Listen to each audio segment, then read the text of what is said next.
Welcome to Politics and Psychology. I'm Dr. Renee Carr, and please do introduce yourself in the chat or on social media. I would love to connect with you there. And today we are talking about, are you TRANSpurpose? And for this to not be a one-sided or a one-time conversation, then as always, please also give your thoughts or questions in the comment section below. Now, trans is a prefix, Trans. It's a Latin root word, and that word means across, on the far side, or beyond in Latin. And so to go across or beyond, meaning transportation, trans-regional, or in language, translate. So it means to go from one side across or beyond, or to change in one form or position. And this is where you may have the word transgender. And that's where they're using the word to describe going across male or female. Now, scientifically, there is no real way that you can go across gender. You're either one or the other. You can definitely have plastic surgery to change your appearance. You can also have plastic surgery just to increase your bust size, or they have BBLs. I think that's how you say it. So you can still have a cosmetic procedure to change your appearance, but it does not change who your biological DNA or genetics were going to be. Similarly, when it comes to TRANSpurpose, you can have things that you do to change the cosmetics or the appearance of your life, the appearance of who you are, but it doesn't really change who you are at your core. And so I want to help you today to understand that maybe you are living a life that you have decided to live. This means that you are TRANSpurpose. You have gone to the other side or attempted to convince yourself to do something or to be with someone that made logical sense, or because you were tired of trying to look, you were tired of trying to make it happen. So you made a logical decision to make what was the best decision, but it was not coming from an emotional place, nor was it coming from a whole place. You then have lower levels of happiness in your life, less career or entrepreneurial satisfaction. You will also have lower levels of mental health. My dissertation was in happiness, how to increase as well as the variables related to who is most likely to be happy, what leads to higher levels of happiness, and what can affect happiness levels. And purpose is a part of that. The understanding of purpose when it comes to a human perspective is, do you believe that your life was created for a reason? Do you believe that your marriage, your relationships, your business partnerships are purpose aligned, meaning there is a distinct purpose, meaning a very high level, very wide goal that you are pursuing, and your relationship choices are made because of that bigger goal or that bigger purpose. So let's ask a few questions. Do you believe that you have a life purpose? If you believe that you have a life purpose, what have you done to take you more toward or more away from that purpose because you believe that your purpose was unattainable or unrealistic? So if you have done either of these, then again, that would mean TRANSpurpose. You are trying to be something that you are not, or trying to have a career or a business or an idea that might have been someone else's idea, that might have made more sense, that might come with the trappings of huge revenue, stocks, or a paycheck, and you have settled for that more than anything else. When we look at this in society, when people give up on purpose, you're more likely to see individuals, families, and communities that are filled with higher levels of crime because people are looking for superficial or surface or material possessions to acquire what they need to make themselves feel better superficially, because on the inside, they are very much unhappy. If you look inside your own relationship with yourself, not anyone else, if you discover that I love myself most when I am doing this thing, or I love myself most when I am saying, or when I am acting or being, or when I am enjoying a particular thing, when you understand that Being honest with yourself is a relationship with yourself to say, I have settled or I have not settled. And yes, I am going forward to what I want, but maybe I'm doubting. And so I am then going to compromise and do what's easier to try to make the outside make more sense from what I feel on the inside. So, looking at again troubled youth in our society, not again, but looking at society, looking at troubled youth in our society. Whenever you're working with a bunch of youth or children and they feel lost, they feel as if their lives do not matter or that their life has no purpose, they are more likely to engage in delinquent behaviors, early sexual behaviors, drug use, and also more likely to be violent, to be in gangs, or to believe that murder or killing can be a way of life.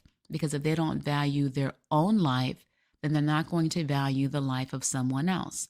Now let's go back to you. If you had to think about what your life means, you will live your life a whole lot differently than if you believe your life has no meaning and no value. When you are between the age of 24 to, 36 to 64, if you don't have a sense of giving back to the society as a larger group, then you are more likely to experience depression. This is called generativity versus stagnation. I did talk about that a little bit last week. So, thinking about you, do you feel as if your life is giving to others, not just in your family, but in your community or in your society? Do you feel as if your individual contributions in this world mean something to someone else's life outside of your family and social network that can significantly add to their lives? And it doesn't have to be where you are Mother Teresa or where you are being a Pulitzer Prize winning person. It could mean that everyone, if you've been listening long enough, you know I have a sweet tooth. It could mean that maybe you make the best chocolate in your area and everyone comes to you, and that's not life changing. It's not saving anyone's lives, but that chocolate can add something to someone's day to help them live life more abundantly. And you just in turn happen to have an income from it. It doesn't have to be anything that people will see. Maybe what you do is you are cleaning up the community, and that helps people to feel better about the places where they live, safer in their environments, and therefore they come home to a place where they feel comfortable and happy. At a higher level, maybe you might be in legislation and you're making laws that can eradicate injustices or inequalities, and how that can have a significant or greater impact from your life. But if you're doing all of these things and all of these things are different from what you truly believe to be your purpose, then although it may be helping someone else, it's not the best that you can give, and you will feel that it's not the best that you can give. You will feel as if it's less than what you are meant to experience, less than what you are meant to do and meant to be. And therefore, regardless of the great outcomes, just because it sounds great and it's doing great things, it's not going to be great for you. I work with a lot of very high profile people, obviously, governors, lieutenant governors, and persons in Congress. Those are higher level positions. And although a lot of people on the outside think that, oh, well, you have this great position and you're this elected so and so, you're governor so and so, you must be happy, you're living the greatest life possible. But many of them are unhappy because they have a position that is very influential and very prominent and does do a lot of good at times, but inside is not the position that they really want. They no longer have a desire to be in that role, but it's harder to let go of the power and the paycheck. So they settle for that. That's another example of trans purpose. So ask yourself, am I with someone? Am I doing something? Am I in a group of people with whom it makes sense and I have decided to do this, but inside I still know that there is more for me to be and more for me to do? If you answer yes, then this means you are trans purpose. You're trying to go across to the other side to make yourself, to make your life be something that it's not. As a traditional psychologist, I did a lot of work on my research from happiness from my doctoral program, but also just trying to help understand that everyone's motivated by safety needs first and then higher level needs of happiness, whether it's in your relationship or just with yourself. And when you don't have a sense of purpose, you're not able to acquire a greater sense of safety because you always choose individuals, options, careers, or jobs to try to fill those empty areas inside of your life. You overemphasize a relationship. You overemphasize money or material possessions because you are thinking that, well, because I'm not happy, which is again because you're not living in purpose, then I will then choose a relationship and make that person or those children or that car or my position to mean so much more. And I will fully invest in that. And I may work myself literally to death or at the compromise of my health because I'm trying so desperately to hold on to something that I've made myself believe that this is the target or the end goal for my happiness. And let's not do that anymore. Let's live from a place of strategic and deliberate happiness by living on purpose. So let's ask yourself, what is a cup made for? So you can just answer the question, what is a cup made for? Like what you drink out of. You can write it down or you could just think about it. Now, the next question is, what is a car made for? So a cup, you may say, okay, well, you can put pencils in it. It's decorative. You can make cakes out of it, or little cupcakes, which is where cupcakes came from, by the way. You can also say, I'm going to drink out of it. You can use it to shovel water out of something else. But the best use of a cup is to drink out of. The same thing for a car, transportation, so TRANSpurpose. A car can be used to transport one person to another, to transport things to one place to another, to carry your luggage in, to store stuff in. Younger people have, using the backs of the car for non appropriate reasons. So you can use a car as a status symbol, but the main purpose and the best use of a car is to take one person or a group of people from one location to another. And that's the same thing with you. There are several things that you can do. There are several things that you may be good at doing or excellent at doing. But if it's not the core reason, if it's not the best and highest reason for which you were put on this earth to do, then you are not going to be at your best. And you also have lower levels of happiness in what you do. You also have a lesser and a lower impact on the world and those around you. You may think that, okay, well, if you believe in purpose, it means that you have to believe something religiously, but you don't have to believe in something else higher or above yourself as far as religion in order to identify yourself with a purpose. Incidentally, persons who do have a belief in a higher power are more happy than individuals who do not have a belief in a higher power. So when I examined it, I'm a Christian, so I looked at, okay, well, is it just Christians? Is it Buddhists? Is it people who worship another god? And the studies will show you that whether you are a person who worships trees as a Wiccan, as a witch, or you're a person who believes in a higher power God, it doesn't matter the source of your happiness, but those who do believe in something else higher than themselves are more happy than individuals who don't. That's just an aside note. So going back to the conversation, you don't have to have a belief in a higher power to recognize that you do have a purpose. But when you recognize that you do have a purpose, you are more likely to believe that you were given an assignment and you were given gifts or responsibilities from your higher power to then share with the world, to contribute with the world. So going back to the cup example, going back to the car example, asking yourself, yes, I'm very good at many different things, but what am I best at? And I'm asking you further, not only what are you best at doing, but what are you the happiest doing? And this may or may not be related to money. So don't confuse what makes me the most money with what do I enjoy doing the most. Another purpose clue will be to ask yourself, what bothers you the most in society?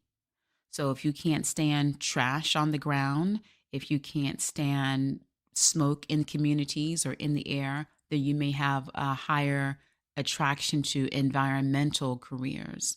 If you have something that you cannot stand for people just being unorganized in meetings, if you cannot stand the way people present information on the news, if you cannot stand the way that there's not enough fresh groceries in one particular zip code, whatever it is that bothers you that you cannot stand is another clue toward your purpose. I try to do mostly organic and all natural. And so there's a Dave's Market, it's a local market for fresh food and organic produce near me. And I was so happy to see that they sell overripe bananas. And I thought that was like the greatest thing because I'm always buying these organic bananas and having to wait for 2 and 3 weeks for them to actually turn brown enough to make for this cinnamon crunch banana bread, which is delicious, by the way. So I was like, oh, wow, now they already have them. And it made my life, in a very small way, so much easier and added a smile and making my grocery list and menu planning easier. So again, it doesn't have to be anything great, but someone thought enough to say, well, wait a minute, let's not throw away these old bananas or these older, riper bananas. Someone can use them. And that will be me making my banana cinnamon crunch bread. Another thing could be there was a restaurant that I went to in DC and they call it upcycling for broccoli. So when you usually use broccoli, many of us, well, at least I know I do, I don't always use the big stem on there because it's a little bit rough and fibrous-y. I just use the tree looking fibrous part, the little fluffy part. So what they do is they cut up the big stalk of it. They mix it in with goat cheese, herbs and spices, tahini, and they serve it as broccoli tater tots, which is delicious, by the way. I must be hungry because I keep talking about food. But that's an example of how you can recognize a need. You can recognize something in society that is not being done or that you think could be done to make something better or to make a use of something better. And that could be a link toward your purpose. Another purpose clue is, what desires do you have? And what are the strongest desires that you have for what you can do with your mind, your hands, or just your being?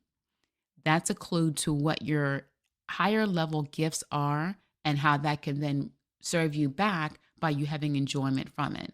And you can look at these clues for the desires back to your childhood. In your childhood, what were some of the things that you were always doing or always enjoy doing or always thought about or fantasized doing?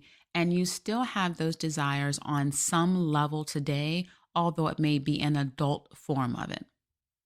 So if you always like playing with cars when you were younger, you always like deconstructing cars or your toy cars, and then you became older, you were interested into mechanics, and now you may be flying around on jets, but you still just love how the feel of a car is, then something about your hands and cars is a greater link to your purpose than you doing something else.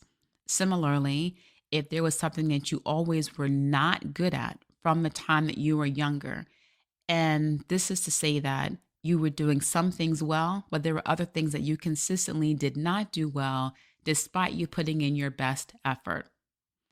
That's a clue. So not only is it the things that you are good at, the things that you continue to be good at, but also the things that you are bad at and you continue to not do that well in. Those are clues to what is more aligned with your purpose and what your gifts are, and what are the things that you are bad at, and then you also have no clue and no desire to do. I am very good with creating ideas. I am very good about thinking about solutions and problems and how to create something mentally, but I don't have the actual dexterity in my hands to often do something. For example, well, again, I love desserts and cakes. So I wanted to take a cake decorating class when I was younger.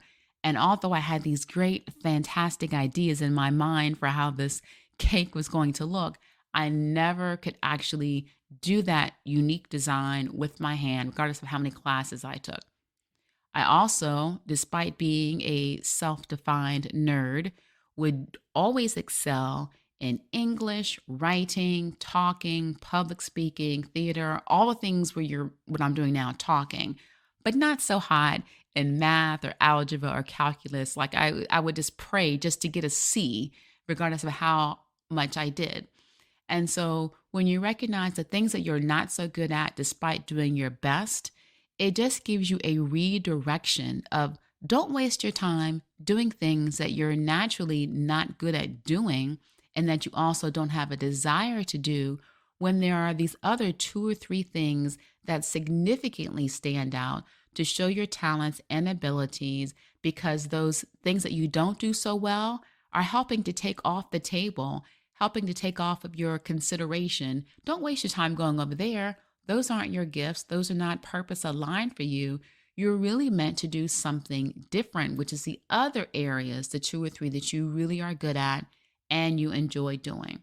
So looking at your childhood, looking at what you cannot stand that you currently see in society, looking at the desires that you have, also the desires that you do not have, and comparing those can help you get a very strong clue of what your purpose is and where you can spend more of your time to obtain the higher levels of happiness, to provide the greatest impact to your community and possibly to our country, and to also have a more higher sense of fulfillment and self-actualization that goes far beyond a paycheck. When you recognize that just going after a paycheck, settling for a career, a business, or a partnership that makes sense on paper but is not attached to your heart, or going after what other people have told you to do will only cause you to make other decisions half-heartedly because you're trying to make up for the emptiness that you feel for not honoring your true purpose, but then trying to force something else on you by being a TRANSpurpose, my own word, by the way, a TRANSpurpose person. I definitely believe in your purpose. I believe everyone has a purpose. When you don't believe you have a purpose, then you are, again, not going to be as happy. And May is my birthday month, May 25th. So I would like to give you something because I really believe that you have a purpose. And I really do believe that the podcast is a purpose for me to help provide unbiased information to individuals to make better decisions for their lives and our country. But I also want you to recognize what your purpose is as well. So as soon as we get 25 people to respond in the comment section, just put in purpose, type in PURPOSE. When we get to 25, I will randomly select 5 persons because I was born in the month of May, which is 5. And I will give you a free copy of one of my books called Discovering Your Purpose in 10 Steps. And this is just a way just to kind of help keep you on track, getting more clarity on who you are, what your why is, and what your why not is as well. Just something that you can do so I can also add to my purpose of helping as many people as possible. So that does end our time for today. I hope you enjoyed this more of a conversational tone, but still scientifically infused with levels of understanding who you are, what your level of understanding for yourself is, not trying to be something, not trying to be in a purpose that you are not. And if you recognize and embrace who you truly are, you can live more authentically and have a better life. And that will then translate and trickle down to our communities as well, your families as well, and definitely our countries as well. So thank you for listening. And that ends our time for today. But please continue this conversation using science and love, but also sharing it with someone who may be misguided or unhappy or unfulfilled, who could use a little bit of direction on how to live their most fulfilling and their most purpose-filled life. Thank you again, and I'll talk to you next week. And if you run too fast,